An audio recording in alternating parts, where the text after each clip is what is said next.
সিনা মুবারকটাকে আমার আল্লাহ প্রশস্ত করে দিচ্ছে। আমি বলি না, মুফাসসিরিনদের কওল বলি। কিতাবটা খুলে দেখেন, তাফসীরে জালালাইন খুলেন, তাফসীরে মারিফুল কোরআন খুলেন, তাফসীরে কুতুবী খুলেন, তাফসীরে বাইজাবি খুলেন, তাফসীরে উল বায়ান খুলেন, তাফসীরে মানি খুলেন, তাফসীরে কবির খুলেন, তাফসীরে কাসীর খুলেন, তাফসীরে মাদারিক খুলেন, তাফসীরে জারি তাবারিটা খুলে দেখেন। সবথেকে কাদিমতম একটা তাফসীরে কিতাব, একাধিক তাফসীরে কিতাবগুলো খুলে দেখেন। আল্লাহ রাব্বুল আলামিন আমার নবী মুস্তাফা সিনাটাকে তিনটে জিনিস দ্বারা চওড়া করে দিয়েছে। ইলমের দ্বারাই, দ্বিতীয় নাম্বার আমার রাসূলের সিনাটাকে আমার আল্লাহ তথ্য কথার দ্বারাই, তৃতীয় নাম্বার আমার নবী সিনাটাকে আমার আল্লাহ চারিত্রিক বৈশিষ্ট্যের দ্বারাই, নম্রতার দ্বারাই, ভদ্রতার দ্বারাই আমার নবী সিনাটাকে আমার আল্লাহ প্রশস্ত করে দিয়েছে। জোরে বলে, জোরে বলে। এক নাম্বার ইলমের দ্বারাই, দ্বিতীয় নাম্বার তথ্য কথার দ্বারাই, তৃতীয় নাম্বার চারিত্রিক বৈশিষ্ট্যের দ্বারাই। আদম থেকে নিয়ে ঈসা পর্যন্ত যত নবী, যত রাসূল, যত পয়গম্বর দুনিয়াতে এসেছে 1,23,999টা মতান্তরে 2,23,999টা নবী রাসূল পয়গম্বর দুনিয়ার মধ্যে এসেছে। আদম থেকে নিয়ে ঈসা পর্যন্ত সমস্ত নবী, সমস্ত রাসূল, সমস্ত পয়গম্বর থেকে ইলমগুলোকে যদি এক জায়গায় করা হয়, সমস্ত নবী, সমস্ত রাসূল পয়গম্বর থেকে ইলমগুলোকে যদি এক জায়গায় করা হয়, আমার নবী 23 বছরের নবুয়তের ইলমের ধারে ধারে পৌঁছাতে পারবে না।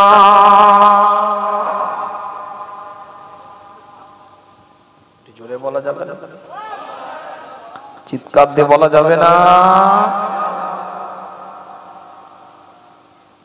1,23,999টা নবী রাসূল পয়গম্বরের ইলমকে যদি এক জায়গায় করা হয়, নবীর ইলমের ধারে ধারে পৌঁছাতে পারবে না। এতটা সিনাটা চওড়া করে দিয়েছে নবীর ইলমের দ্বারা আল্লাহ। জোরে বলে।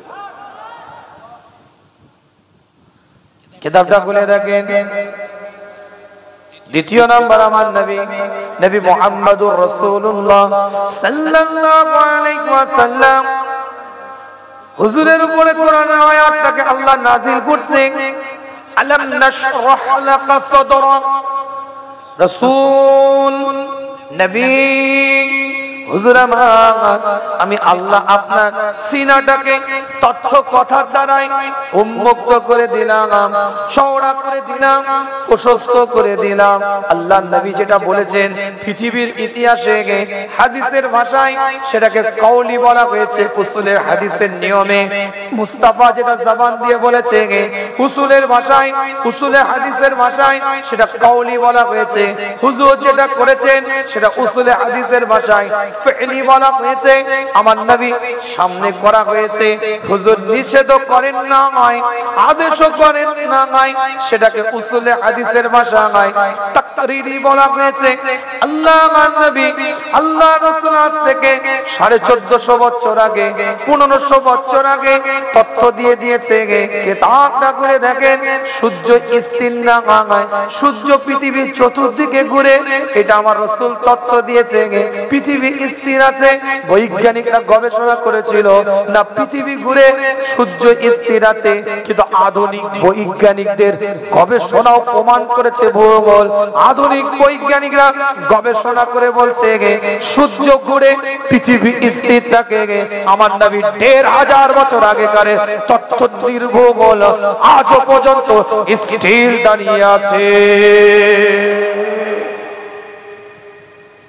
জোরে বলবেন না, একটু ভালো লাগবে, সবাই মিলে বলে। আল্লাহ নবী, আল্লাহ রাসূল বলেন তোমরা দাড়িটা বড় করো, গোঁফটাকে ছোট করো। গোঁফ চাচার নির্দেশ রাসূল দেননি, গোঁফ ছোট করার নির্দেশ আমার রাসূল দিয়েছে। দাড়িটাকে তোমরা বড় করো।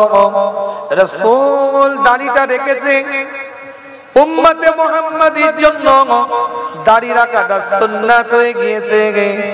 নবী দাড়িটা রাখতে নির্দেশ দিয়েছে। উম্মতে মুহাম্মাদীর জন্য দাড়ি রাখাটা ওয়াজিব হয়ে গিয়েছে। আমার নবী দাড়িটা কাটতে নিষেধ করেছে। উম্মতে মুহাম্মাদীর জন্য দাড়ি কাটাটা হারাম হয়ে গেছে। কথা বুঝে যাচ্ছে না? বুঝে যায় না? হুজুর দাড়িটা বড় করতে বলেছে, গোঁফটাকে ছোট করতে বলেছেন। আধুনিক বৈজ্ঞানিকরা রিসার্চ চালালো, কি অবস্থা একটু দেখি। মানুষের গাল, এটাকে ইংরেজিতে চিক বলে। এই গালের ভিতরে অনেক নার্ভ আছে। এই নার্ভগুলোর সাথে চোখের একটা সম্পর্ক আছে। চোখের সাথে একটা রিলেটেড ব্যাপার আছে, আই রিলেটেড নার্ভ আছে। এই নার্ভের উপরে বারবার রেজাল্ট লাগার কারণে, বারবার খুর লাগার কারণে, বারবার এই নার্ভের মধ্যে বিভিন্ন রকম ব্লেড লাগার কারণে নার্ভে আঘাত করে ইফেক্টেড হওয়া হয়, যার দ্বারা চোখের জ্যোতি শক্তি বিলুপ্ত হতে পারে, কমে যেতে পারে, লোপ পেতে পারে। আমি বলি না, রাসূল জানিয়ে দিয়েছে আজ থেকে ১৫০০ বছর আগে দাড়ি বড় করো, গোঁফটাকে ছোট করো। আজকে আধুনিক বৈজ্ঞানিক জিরো মেশিন বের করেছে, ভাইব্রেটর সিস্টেম কাটছে, গোড়া থেকে কাটে না, উপর দিয়ে ১ নাম্বার ২ নাম্বার জিরো মেশিনের দ্বারা ট্রিম করা হয়। বড় বড় সেলুনে এখন জিরো মেশিন, চারটে ক্ষতি। আধুনিক আবার বের করেছে ট্রিম করতে হবে। আল্লাহ নবী আল্লাহ রাসূল বলেন, পুরুষ লিঙ্গের অতিরিক্ত চামড়াটাকে কেটে বাদ দাও। এই কথা বলেন না? বাচ্চা ছেলেদেরকে যেটাকে আমরা খাতনা বলি, পুরুষ লিঙ্গের অতিরিক্ত চামড়াটাকে কেটে বাদ দিয়ে দাও। আল্লাহ নবী আল্লাহ রাসূল এলান করে দিলেন, এটা সুন্নাত, এটা তোমরা করো। আল্লাহ নবী এলান করে দিয়েছে।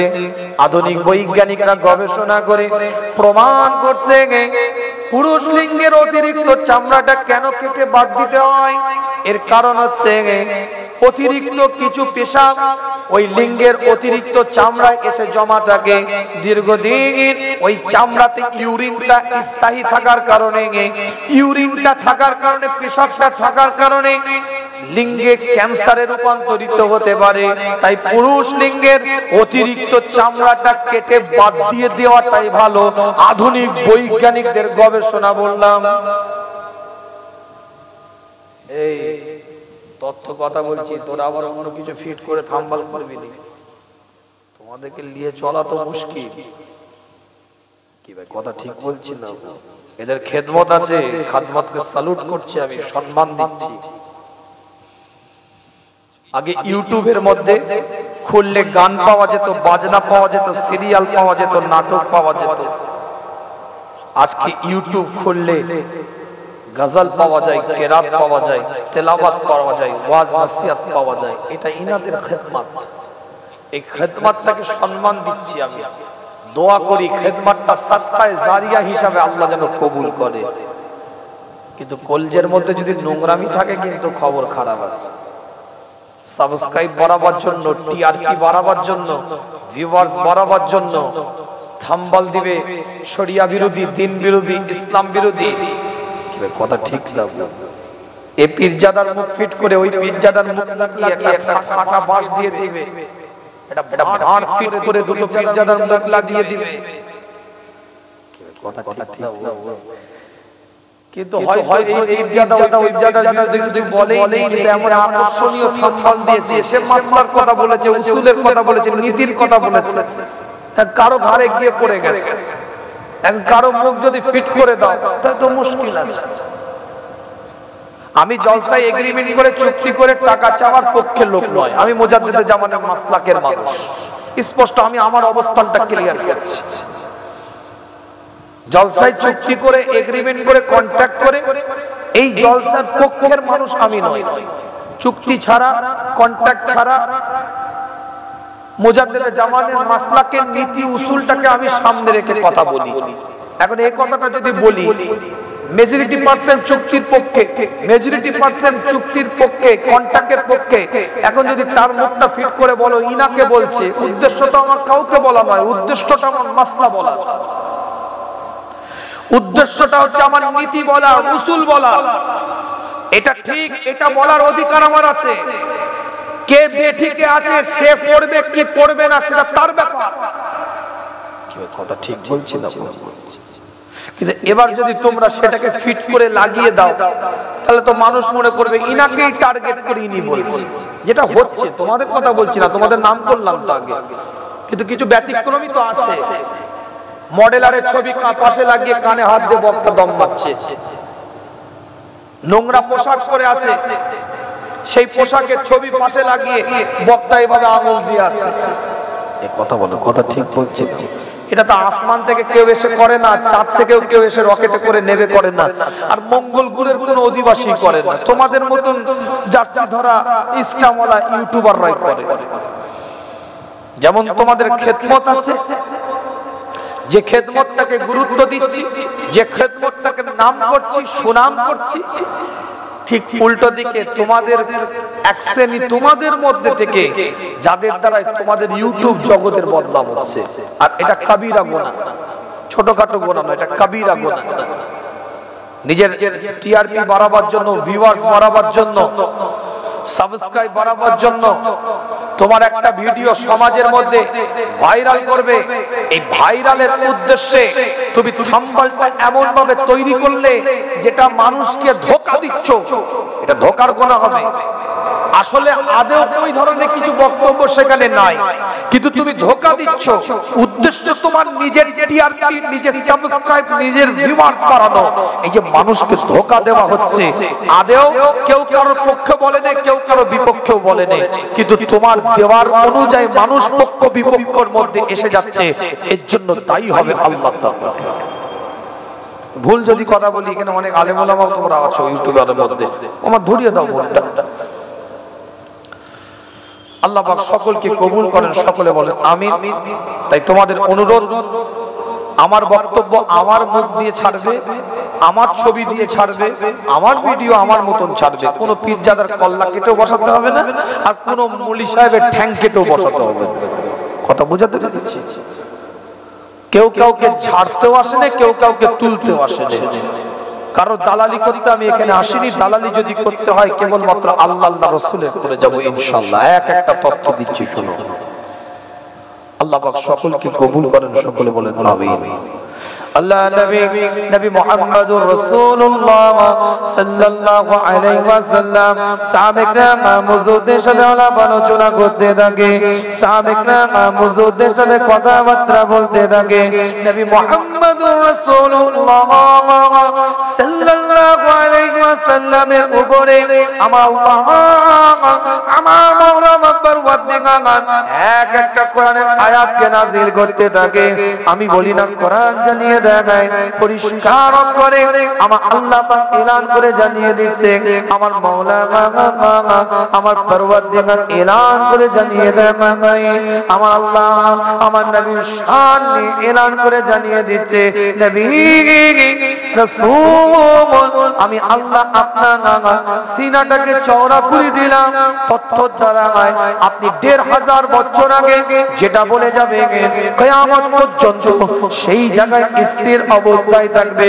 বুখারীর riwayat বলছি, মুসলিমের riwayat বলছি, আবু দাউদের riwayat বলছি, তিরমিজির riwayat বলছি, ইবনে মাজার riwayat বলছি। আল্লাহর নবী আল্লাহর রাসূল এলান করে দিলেন হাদিসের riwayatের মধ্যে, আখিরি জামানায় কিছু ইহুদি বেরোবে, আখিরি জামানায় কিছু ইহুদি বেরোবে। যদি তারা কোনো গাছের পাশে গিয়ে নোকাতে চায়, কোন গাছের পাশে গিয়ে যদি নিজেদেরকে নুকিয়ে রাখে, ওই গাছ ঈমানদারকে ডেকে বলবে, ঈমানদারকে আওয়াজ দিয়ে বলবে, এই দেখো আমার পিছনে যে লুকিয়ে আছে সে হচ্ছে ইহুদি, আমার পিছনে লুকিয়ে থাকা ব্যক্তির নাম হচ্ছে ইহুদি। ঈমানদারকে গাছ ইশারা করে ইহুদির পরিচয়টা আল্লাহর হুকুমে দিতে থাকবে। হুজুর হাদিসের মধ্যে বলছে একটা গাছ, বুখারীর riwayat, সমস্ত গাছ তার পিছনে ইহুদি যখন লোকাবে, লোকাবার সঙ্গে সঙ্গে ইহুদি বলতে থাকবে, ইহুদি আমার পিছনে লুকিয়ে আছে, ইহুদি আমার পিছনে লুকিয়ে আছে। কিন্তু একমাত্র একটা গাছ, সেই গাছ কোশ্চিন কারো বলবে না, গরকাত নামক গাছ। বুখারীর রিওয়ায়াতে এসেছে আল্লাহর রাসূল নিজের নাম ধরে বলছেন গরকাত। এই গরকাত হচ্ছে ইহুদিদের গাছ। এই শাজারের নামটা আমার রাসূল দিলেন, এই গাছটার নামটা আমার মুস্তাফা দিলেন। এই গাছটা হচ্ছে ইহুদিদের গাছ।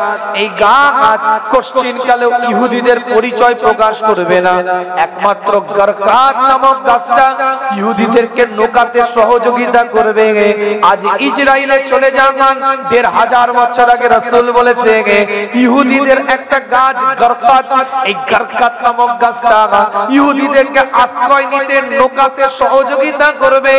আজ ইসরায়েলে চলে যান, গোটা ইসরায়েলে অন্য কোন গাছ লাগায় না, তারা একটাই গাছ লাগায়, সেই গাছটার নাম হচ্ছে গরকাত। তারাও জানে ১৫০০ বছর আগে রাসূল যেটা বলেছে ওটাই সত্য, কিন্তু নবী মানে না, কোরআন মানে না, নবী তথ্যটাকে মান্যতা দিয়েছে। আমার কথাটা মনে বুঝতে পারে? এই গাছগুলো আছে তো, এই গাছের পিছনে যখন কেউ নুকাবে, বড় গাছের পিছনে আল্লাহ রাসূল বলছেন গাছ পরিচয় দিয়ে বলবে আমার পিছনে ইহুদি লুকিয়ে আছে। এটা পরিচয় দিয়ে দিবে, নুকাতে দিবে না ইহুদিকে। এত ডেঞ্জারাস হবে ইহুদি জাত আখিরি জামানায়, এত খতরনাক হবে। গাছ নিজে বলবে আমার পিছনে ইহুদি লুকিয়ে আছে। এটা একমাত্র একটা গাছই তাদেরকে আশ্রয় দিবে, তার নাম হচ্ছে গরকাত। আল্লাহ রাসূল বলছেন এই গরকাত নামক গাছটাই হচ্ছে ইহুদিদের গাছ। রাসূল নিজে বলছেন এটা ইহুদিদের গাছ। নবী মানে না, কোরআন মানে না, ইসলাম মানে না, কিন্তু নবীর এই তথ্যটা মানে। তাই গোটা ইসরায়েলে গরকাত গাছ তারা লাগিয়েছে। কেন? তারাও জানে রাসূল বলেছেন গরকাত আশ্রয় দিবে, এর কাছে আশ্রয় দিতে হবে। আমার কথাটা বোঝা যাচ্ছে না? বোঝা যায় না? দুঃখ লাগে, কষ্ট লাগে, বেদনা লাগে প্যালেস্তাইনের পরিবেশটা দেখতে। সোশ্যাল মিডিয়া খোলা যাচ্ছে না, ইউটিউব খোলা যাচ্ছে না, এত কঠিন পরিস্থিতি হয়ে গিয়েছে। হিটলারকে প্রশ্ন করা হয়েছিল, জার্মানির বুকে হিটলার একটা দুটো নয় ৬০ লক্ষ ইহুদিকে মেরেছে, 16 লাখ। এই 16 লাখ ইহুদিকে হিটলার মেরেছে। এই হিটলারকে যখন প্রশ্ন করা হয়েছিল আপনি কিছু রেখে যাচ্ছেন কেন, সবাইকে মেরে দিতে পারতেন। গত এক সপ্তাহ ধরে ভিডিওটা ফেসবুকে ভাইরাল হচ্ছে, গোটা ফেসবুক ছুঁয়ে গেছে এই ভিডিও ভয়েসটা হিটলারের। হিটলার বক্তব্য দিতে দিতে বলছে আমি কিছু সংখ্যক ইহুদিকে রেখে গেলাম, আমি চাইলে ৬০ লক্ষ ইহুদির মতন এদেরকেও মেরে দিতে পারতাম। জার্মানির প্রেসিডেন্টের কথা বলছি হিটলার, আমি চাইলে এদেরকেও ফিনিশ করে দিতে পারতাম, কিন্তু কিছু সংখ্যক রেখে গেলাম। এর একটা কারণ, পৃথিবীর মানুষ যখন আমার বিপক্ষে কথা বলবে যে হিটলার ৬০ লক্ষ ইহুদিকে মেরেছে, একজন বাজে লোক, খারাপ লোক, নোংরা লোক এইভাবে কোন কমেন্ট করবে, এই কিছু স্যাম্পল রেখে গেলাম। পৃথিবীর মানুষ এদেরকে দেখবে যে এরা কি ডেঞ্জারাস জিনিস, এরা কি খতরনাক জিনিস, এরা কতটা নোংরা, কতটা বাজে, কতটা অমানবিক, কত জঘন্য পশুর মতন এদের আচরণ। এটা যখন দেখবে কিছু স্যাম্পলের মধ্যে থেকে, তখন আমি হিটলার আমাকে গালিমন্দ করাটা কম করবে। কিছু স্যাম্পল রেখে গেল। জার্মানির বুকে ৬০ লক্ষ ইহুদিকে মারা হচ্ছে, খুব ভালো করে বুঝবেন বক্তব্যটা। গোটা ইউরোপে ইহুদিদেরকে মারা হচ্ছে, কাটা হচ্ছে, শেষ করে দেওয়া হচ্ছে। পৃথিবীর কোন রাষ্ট্রনায়ক, রাষ্ট্রপ্রধান, পৃথিবীর কোন রাজ্য, পৃথিবীর কোন দেশ, কোন মহাদেশ তাদেরকে আশ্রয় দেওয়ার কথা ভাবেনি। তাদেরকে ঘরে রাখার কথা ভাবেনি, তাদেরকে বাসস্থান দেওয়ার কথা ভাবেনি, তাদেরকে থাকার ব্যবস্থার কথা ভাবেনি। একমাত্র মুসলমান দেখেছে এরা মাজলুম, একমাত্র মুসলমান দেখেছে এরা অত্যাচারিত, একমাত্র ইমানদার দেখেছে এরা অসহায়। তাই মুসলমান তাদেরকে প্লেনে করে ওই ইউরোপ থেকে নিয়ে গিয়ে প্যালেস্টাইনে আশ্রয় দিল। 600 জায়গার উপরে ছিল। যখন যাচ্ছে 1940 সালের ছবিটা আমার মোবাইলে এখনো সেভ করা আছে। একটা পরনে সঠিক পোশাক তাদের নাই, কোন রকমের সতর্কতা ঢাকার মতন একটা শার্ট পরে আছে। মুসলমান তাদেরকে আশ্রয় দিল। কেন? মুসলমান তো মাজলুমের পক্ষে থাকবে। মনে রাখবেন, আজকে শুধু আমরা প্যালেস্টাইনের পক্ষে নয়, খ্রিস্টান মণিপুরে মার খাচ্ছে, সেখানেও আমরা কিন্তু মণিপুরে খ্রিস্টানদের পক্ষে কথা বলবো। কেন? তারা মাজলুম, তারা অত্যাচারিত, তারা অসহায়। আজকে প্যালেস্টাইনের পক্ষে আমরা কেন? আমাদের মানবিকতা আছে, মনুষ্যত্ব বোধ আছে। আজকে প্যালেস্টাইনের পক্ষে আমরা কেন? আজকে তারা মাজলুম, তারা তাদেরকে ডেকে নিয়ে এসে থাকতে দিল, শুতে দিল, ঘুমাতে দিল, খাবার দিল, পোশাক দিল, জায়গা দিল। দীর্ঘদিন তাদের বুকের উপরে তারা থাকলো, বসলো, বড় হলো, ক্ষমতা দখল করলো। 6% থেকে এখন 76% দখল করে নিল। 76% জায়গা তাদের দখল করে অলিভ প্লেসটা তারা দখল করতে চায়। নীল নদ থেকে তারা পুরো টোটাল বাইতুল মুকাদ্দাসের চত্বরটা দখল করতে চায়। এখন আমি যখন গিয়ে বলছি আমার ঘরে ছিলে, আমার ঘরে ঘুমাচ্ছিলে, আমার ঘরে থাকছিলে, আমার ঘরটা আমাকে ছেড়ে দাও, যখন আমি আমার ঘরটা চাইছি, পৃথিবীর মানুষ আমাকে বলছে সন্ত্রাস। কি ভাই, কথা ঠিক বলছি? আমার ঘরে তুমি ছিলে, আমার ঘরে তোমাকে আশ্রয় দিয়েছিলাম, তোমার সাথে আমার মতের মিল হচ্ছে না, ছেড়ে দাও। এখন তুমি তো ভাড়াটিয়া, আমি তো মালিক, তুই তো কেরায়াতে ছিলে। কথার লেগে বলছি, আমি যখন তখন তোমাকে তুলে দিতে পারি, কিন্তু পৃথিবীর মানুষ তাদেরকে ইসলাম দিচ্ছে এরা সন্ত্রাস, এরা জঙ্গি। পৃথিবীর মানুষ এদেরকে ইসলাম দিচ্ছে, এরাই হচ্ছে জঙ্গি। কেন? এরা মারছে, কাটছে। এতদিন ধরে আজকে হামাসের লড়াইটা তোমাকে দেখতে পেলে, এতদিন ধরে 75 বছর ধরে কচি কচি শিশুগুলোকে মারা হলো। 75 বছর ধরে ওই জায়গায় নিজের বাপের সামনে মেয়েটাকে তুলে নিয়ে যাওয়া হচ্ছে। বাপও জানে আমার মেয়েটাকে নিয়ে যাচ্ছে আর ফিরিয়ে দিবে না, এর সাথে রেপ করবে, ধর্ষণ করবে, কোন ধর্ষণ করবে, মার্ডার করবে। নিজের স্বামীর সামনে নিজের স্ত্রীকে রেপ করলো 75 বছর ধরে। নিজের মাকে নিজের সন্তানের সামনে রেপ করা হলো 75 বছর ধরে। কোথায় ছিল তোমরা মনুষ্যত্ববোধ? কোথায় ছিল তোমাদের মানবিকতা? আজকে দিয়ালে পিঠ ঠেকে গেছে, কি করবে? ঝেড়ে মেরেছে লাঠি একটা। গোদা বাংলায় তো এটাই, দিয়ালে একদিন তো সবর করেছিল, ভালো করে বোঝাচ্ছিল, জাতিসংঘকে রিপোর্ট করছিল। আজও পর্যন্ত মনে রাখবেন, ছোট করে বলে দিয়ে যাচ্ছে আপনাদের খেদমতে, আজকে যারা সন্ত্রাস বলছে, টেররিস্ট বলছে, জঙ্গি বলছে, কিছু ভারতীয় ন্যাশনাল মিডিয়া উঠে পড়ে লেগেছে, গদি মিডিয়া উঠে পড়ে লেগেছে, এমন করছে যেন ইসরায়েলি যুদ্ধ ওর টিভির মধ্যে, ইউটিউবের মধ্যে, ফেসবুকের মধ্যে হচ্ছে, ওর যেন স্টুডিওর মধ্যে ইসরায়েলি যুদ্ধ হচ্ছে, এই যেন পিছনে ওর বোম পড়লো। আমি নাম ধরে চ্যানেলের নাম বলে দিতে পারি। কিছু বেহায়া নির্লজ্জা টুপিওয়ালা দাড়িওয়ালা ওখানে উঠে আবার বড় বড় ডায়লগ দেয়। ওই চ্যানেলে উঠে কিছু বেহায়া নির্লজ্জা জানে না তাদেরকে নিয়ে খেলছে, এটা জ্ঞান নেই। ও সাবধান, ওই টিভি চ্যানেলগুলো ইহুদিদের দালাল, ইসরায়েলের দালাল, গদি মিডিয়া এরা বিরোধিতা করছে ইসরায়েলের বিরুদ্ধে, যারা তাদের বিরুদ্ধে কথা বলছে, যারা তারা জঙ্গি। মনে রাখবেন ভারতবর্ষ স্বাধীনতা পেয়েছে 1947 সালে 15 আগস্ট, আর 1947 সাল থেকে বিগত 200 বছর পিছিয়ে গেলে এই ভারতবর্ষে একটা ইস্ট ইন্ডিয়া কোম্পানি বলে একটা কোম্পানি এসেছিল ব্যবসা করার উদ্দেশ্যে ইস্ট ইন্ডিয়া কোম্পানি প্রবেশ করেছিল ভারতীয় উপমহাদেশের বুকে।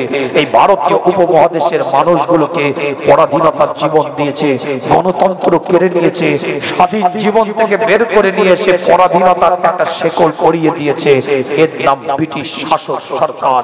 এই ব্রিটিশদের বিরোধিতা যারা করেছিল, ব্রিটিশদের বিরুদ্ধে যারা আন্দোলন করেছিল, ব্রিটিশদের বিরুদ্ধে যারা কথা বলেছিল, ব্রিটিশদের বিরুদ্ধে যারা আন্দোলন করে লড়াই করে দেশের সাথে, জনগণের সাথে, মানুষের সাথে, জাতি ধর্ম নির্বিশেষে সর্বজাতের সর্বধর্মের সমন্বয়ের ঐক্যের বন্ধন দিয়ে মানুষের পাশে দাঁড়াবার জন্য, গণতন্ত্রের সাথে স্বাধীনতা ফিরিয়ে আনার সাথে ভারতের মাতৃভূমিকে বাঁচাবার তাগিদে যারা শহীদ হয়েছে তাদেরকে গর্বের সাথে আজও পর্যন্ত আমরা ভারতীয় নাগরিক স্যালুট করে বলি, তারা হচ্ছে স্বাধীনতা সংগ্রামী, তারা হচ্ছে ফ্রিডম ফাইটার।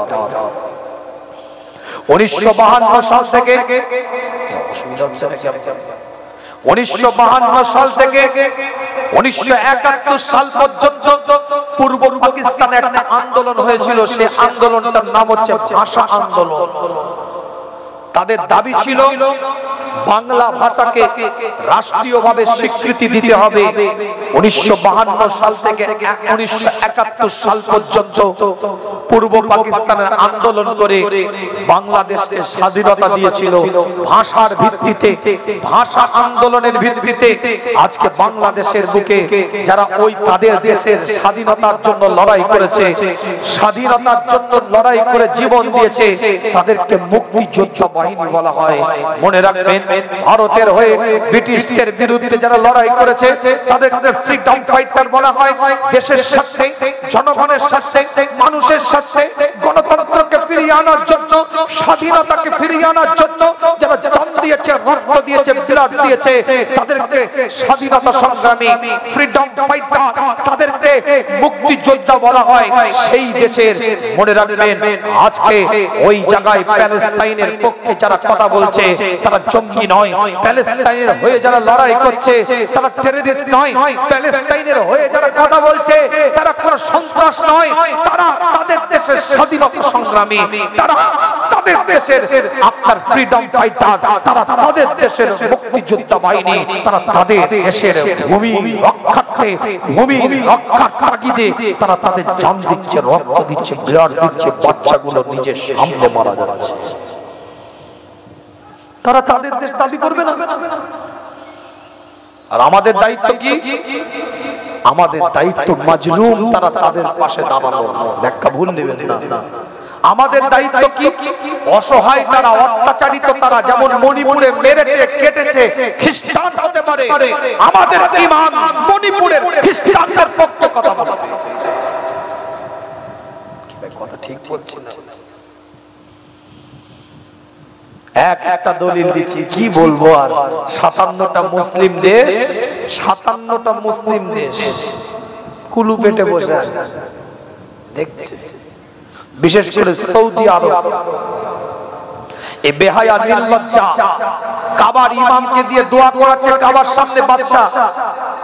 প্যালেস্তাইনের মানুষের জন্য কেঁদে কেঁদে কাবার ইমাম দোয়া করছে।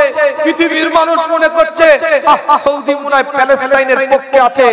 কাবার ইমামকে দিয়ে দোয়া চাওয়াচ্ছে কাবার সামনে, আর টেবিলের তলায় গিয়ে পা চাটছে।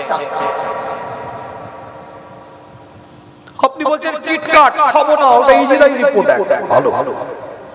আপনি বলছেন লাইফ বয় মানবো না, ওটা ইসরায়েলি প্রোডাক্ট, ভালো ভালো।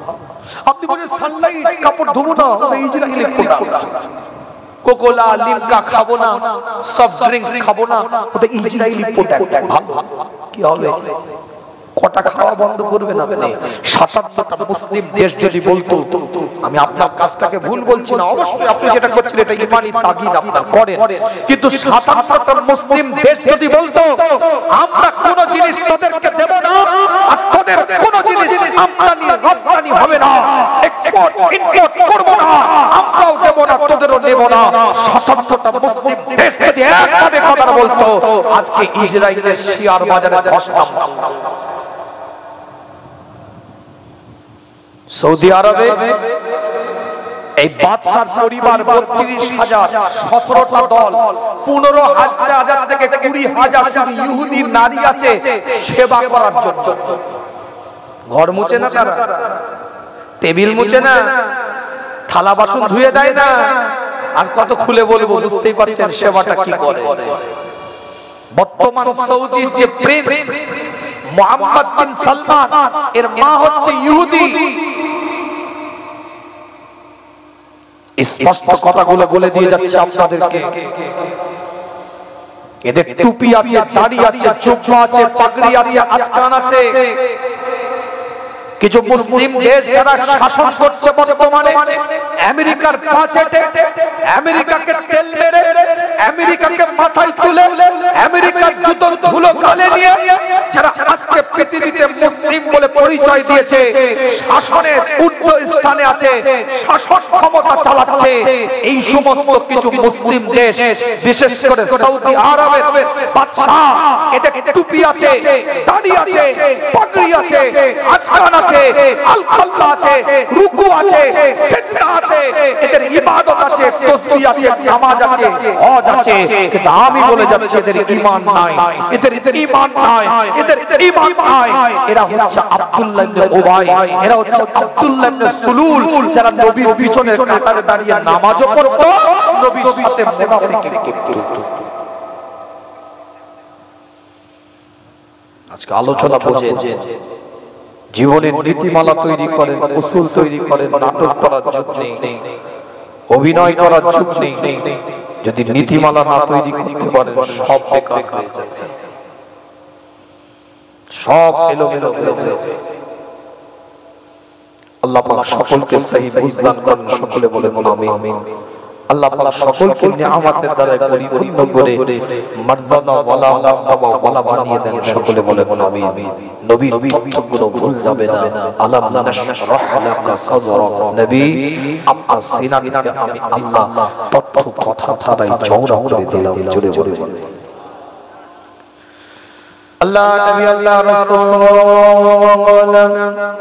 সাহাবায়ে মওজুদের সাথে আলোচনা করতে থাকে, সাহাবায়ে মওজুদের সাথে কথাবার্তা বলতে থাকে।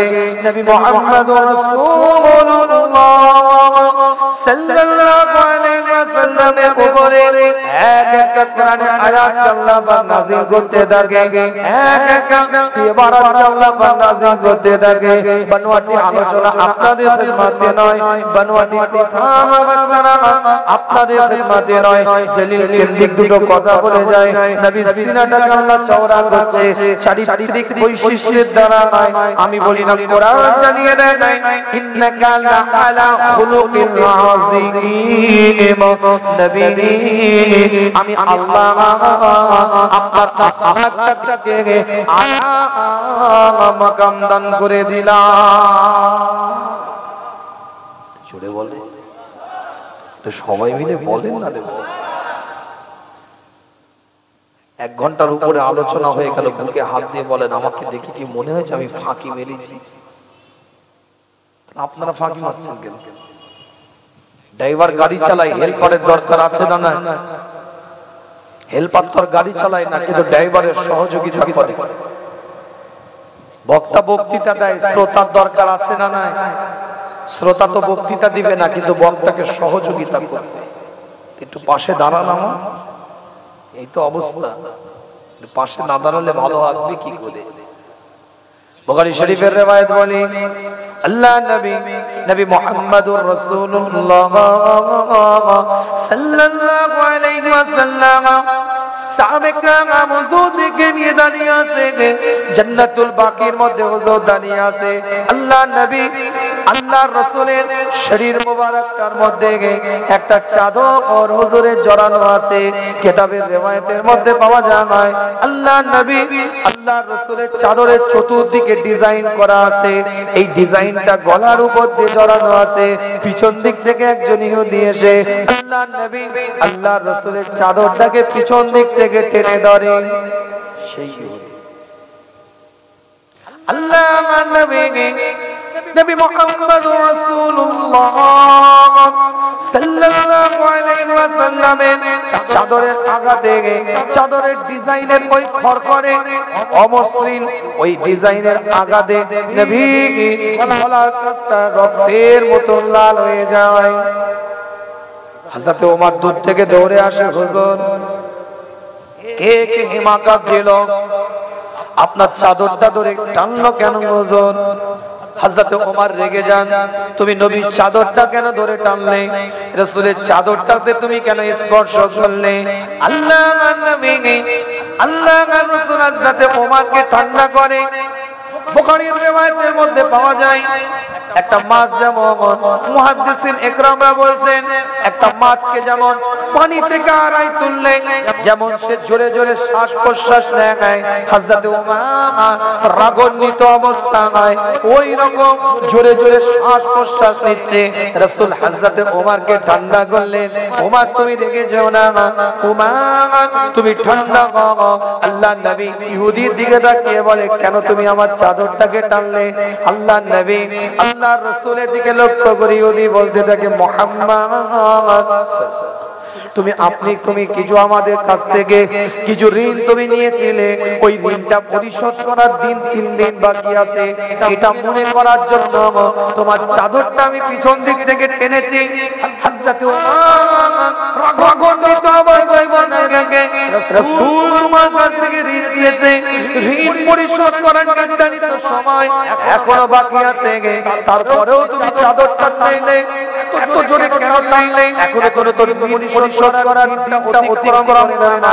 আমার নবী আবার হযরত ওমরকে ডাকতে থাকে, ওমর তুমি রেগে যাও না, ওমর তুমি রাগান্বিত হও না, আমি তার কাছ থেকে রেগে নিয়েছি, তার দায়িত্ব সে আমার কাছে এসে ঋণের জন্য টাকা রাখতে পারে, আমি যেন দিনের মধ্যে তার ঋণটাকে পরিশোধ করে দিতে পারি, এরই সহযোগিতা তুমি আমাকে করবে।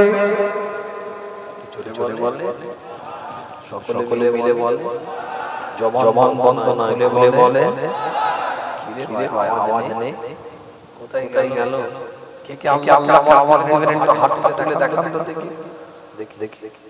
মাশাআল্লাহ, হাতের ইশারায় সবাই রাজি, জবানের আওয়াজে কে রাজি? দেখি নারায়ে তাকবীর, ভলিউম বাড়াতে চিৎকার করে বলে নারায়ে তাকবীর। মুসলমানের মতো আওয়াজ সাবুর মতো নাই, চিৎকার করে বলে নারায়ে তাকবীর। সিলসিলায়ে ফুরফুরার শরীফ, সিলসিলায়ে ফুরফুরার শরীফ, মাসলাক মুজাদ্দিদ জামা, নারায়ে তাকবীর। আল্লাহ নবী মুহাম্মদুর রাসূলুল্লাহ সাল্লাল্লাহু আলাইহি ওয়াসাল্লামের সামনে দাঁড়িয়ে আছে ইহুদিরা।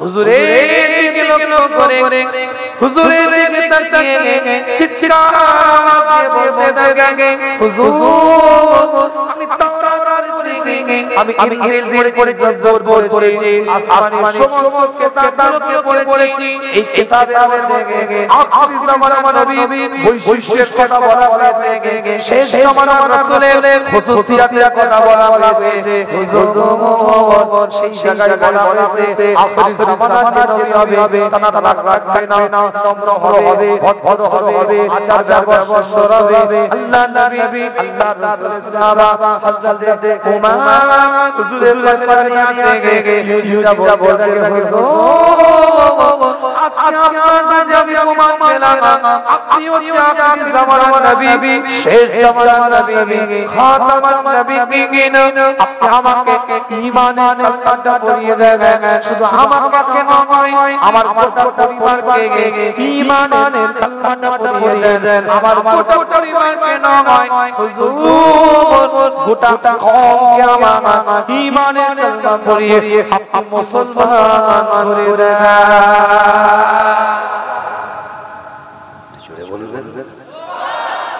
চিৎকার দিয়ে বলা যাবে না। আলোচনা বোঝার চেষ্টা করেন, একটা আয়াত থেকে বেরোতে পারলাম না এখনো। বুঝা যাচ্ছে তো আলোচনা? আল্লাহ পাক বলেন আলাম নাশরাহ লাকা সাদরা, রাসূল আপনার সিনাটাকে চওড়া করলাম। একটা মুফাসসির ইকরাম দেখুন অনুযায়ী তিনটে জিনিস দ্বারা চওড়া করা হয়েছে। ইলমের দ্বারা ব্যাখ্যা দিয়েছি কেমন ইলম, তত্ত্ব কথার দ্বারা ব্যাখ্যা দিয়েছি কেমন তত্ত্ব কথা, আর তৃতীয় নাম্বার ব্যাখ্যা দিলাম চারিত্রিক বৈশিষ্ট্যের দ্বারা। দ্বিতীয় পর্যায়ে মুফাসসির ইকরাম দেখুন বলেন সূরাতুল আনআমটা খুলে দেখেন, কোরআন শরীফ 6 নম্বর সূরা 125 নম্বর আয়াত। আল্লাহ নবী মুহাম্মদুর রাসূলুল্লাহ সাল্লাল্লাহু আলাইহি ওয়াসাল্লামকে আমার মাওলানা আমার পরওয়ারদিগার কোরআন দিয়ে জানিয়ে দিচ্ছে ফামান ইউরিদুল্লাহ আইয়াহদিয়াহু ইয়াশরাহ সাদরাহু লিল ইসলাম। আমি বলি না, কোরআন জানিয়ে দেয় সূরাতুল আনআম 125 নম্বর আয়াতের মধ্যে আল্লাহ জানাচ্ছে আল্লাহ যখন কিছু ইরাদা করে, ফামান ইউরিদুল্লাহ আল্লাহ যদি কিছু ইরাদা করে আইয়াহদিয়াহু কাউকে হেদায়েতের উপরে রাখবে, এটা যদি আল্লাহ ইরাদা করে ইয়াশরাহ সাদরাহু লিল ইসলাম, আমার আল্লাহ তাদের অন্তরটাকে ইসলামের জন্য প্রশস্ত করে দেয়, ইসলামের জন্য দীর্ঘ আমার আল্লাহ বানিয়ে দেয়। আল্লাহ নবী আল্লাহ রাসূলের নবুয়তের আগে 40 বছর, তাই তো নাকি একটু বলে কেমন ভাবে হুজুর কাটিয়েছে। সূরাতুল আল ইমরান 3 নম্বর সূরার 164 নম্বর আয়াত, ওয়া ইন কানু মিন ক্বাবলু লাফি দালালিন মুবিন। নবুয়তের পূর্বে আমার আল্লাহ নবী আল্লাহ রাসূলকে 40 বছর হায়াত দিয়েছিলেন। সেই যুগটা জাহেলিয়াতের যুগ, অজ্ঞতার যুগ, মূর্খতার যুগ, ডার্কনেস টাইম, অন্ধকার আচ্ছাদিত সময়, প্রকাশ্য পথভ্রষ্টতার মানুষ লিপ্ত ছিল। আমার আল্লাহ জানিয়ে দেয় নবী ওই সময় আমি ইরাদা করেছি আপনার দিলে হেদায়েতে রাখবো। জোরে বলেন, জোরে বলেন রাসূল, আমি আল্লাহ, আমি মাওলা, আমি পরমাত্মা ইরাদা করেছি আইয়াহদিয়াহু আপনাকে হেদায়েতের উপরেই রাখবো। যে যুগটাই যে সময়টাই শিরক করাটা কোনো বিষয় না হয়, মূর্তি পূজা করে করে হতো, শিরকের মধ্যে মানুষ লিপ্ত ছিল। আমার আল্লাহ আমার মাওলা তোমার পরওয়ারদিগার জানিয়ে দেয় রাসূল একদিনের জন্য, 1 ঘন্টার জন্য, 1 সেকেন্ডের জন্য, ওই 40 বছর নবুয়তের পূর্বের জীবনেও আপনাকে আমি শিরকের ধারে বারে নিয়ে যাই না। বাড়িতে লস্যি করি আমরা, বাড়িতে বোরহানি করি আমরা, বাড়িতে শরবত করি না, একটু কথা বলা বলা। বর্তমানে আপনার আমার বাড়িতে লস্যি তৈরি হয়, বোরহানি তৈরি হয়, শরবত সুন্দর করে মা বোনেরা বানায়। ঘরে ঘরে এই সমস্ত আইটেম গুলো কমন, অ্যাভেলেবেল পাওয়া যাবে। মানুষের ঘরে গ্লুকন্ডি কমন, অ্যাভেলেবেল চা ঘরেই বানাচ্ছেন। রেডিমেড কেউ এলে সঙ্গে সঙ্গে নাস্তার ব্যবস্থা, চায়ের দ্বারাই চা বিস্কুট দিয়ে দিচ্ছেন। এটা যেমন আপনার আমার বাড়িতে স্বাভাবিক একটা আইটেম সব সময় আছে। কেউ বলবে না যে চা পাতা ঘরে নেই, কেউ বলবে না যে আমার ঘরে চিনি নাই, শরবত বানাতে পারবো না। এই আইটেম কমন আইটেম অ্যাভেলেবেল পাওয়া যাবে। ঠিক আমার নবী মুস্তাফা তাজেদারে হারামের যে সময় জন্ম হয়েছে, সেই যুগে ঘরে ঘরে ওই রকম চায়ের মতন, লস্যির মতন, বোরহানির মতন, শরবতের মতন মদ ম্যানুফ্যাকচারিং হতো, তৈরি হতো।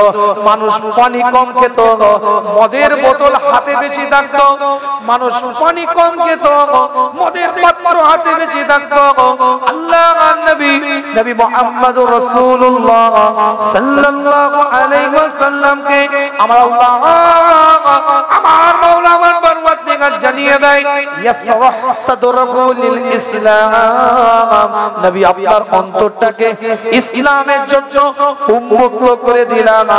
1 ঘন্টার জন্য, 1 মিনিটের জন্য, 1 সেকেন্ডের জন্য আপনি কোন মদের গ্লাসে হাত দেন নাই, আপনার হাতের সাথে কোন মদের ফোঁটা লাগে না। আমি আল্লাহ আপনার অন্তরটাকে হেদায়েতের উপরে রেখে দিলাম। এটা জোরে বলবেন।